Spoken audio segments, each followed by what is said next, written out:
Баршаңызға қайырлы күн. Бүгін біз осындай қолда бар заттармен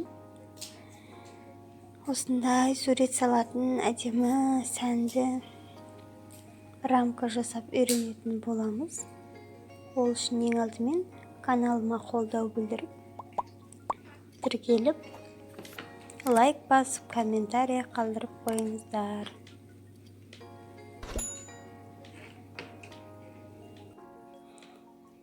Ол үшін керек суретімізді аламыз. Осындай Арал теңізінен жинап алған ракушкалар бар үйде, және жемшік моншақтар, және ақ түсті коробка қажет болады. Егер коробкаңыз ақ түсті болмаса, аққа бояп жіберуге болады.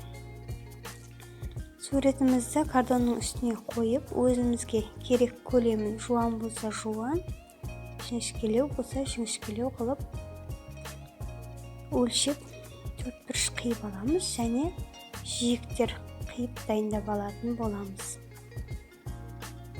Қиып алған картонымызға ыстық клей арқылы суретімізді қақ ортасына жабыстырамыз, және жиектерін көтеріліп көлем беру үшін жиектерін суреттің бетіне жабыстырып шығатын боламыз.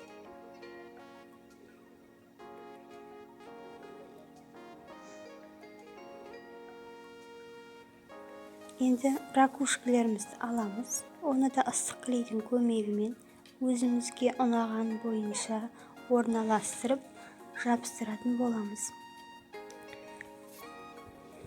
Біреуін оңға қаратып, біреуін теріс қарай қаратып, әдемі етіп орналастырып, барлық ракушкаларымызды жабыстырып шығатын боламыз.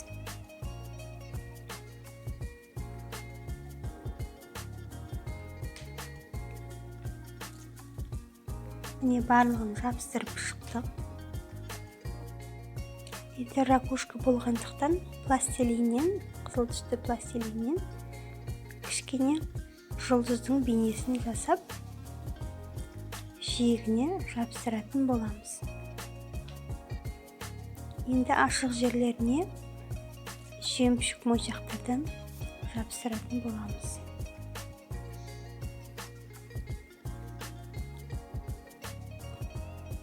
Барлық ашық қалған жерлеріне жемшік моншақтарды жабыстырсаңыздар, өте әдемі көрінетін болады.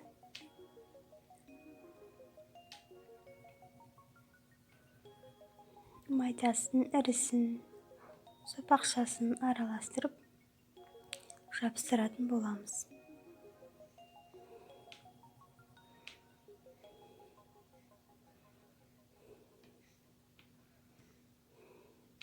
Міне барлығын жабыстырып шықтық. Бетінде қалған клейлерді алып тастайтын боламыз. Және картоннан екі қабаттап тіреуіш жасайтын боламыз. Оны да ыстық клеймен мықтап тұрып жабыстырып шығатын боламыз. Міне осындай әдемі ракушкадан жұлдызша жемшік араласқан әдемі рамкамыз дайын болды. Осылай үйде тұрған суреттеріңізді қолдан рамка жасап сәндеп қоюларыңызға болады. Назарларыңызға көп рахмет. Каналыма тіркеліп қолдап қойыңыздар.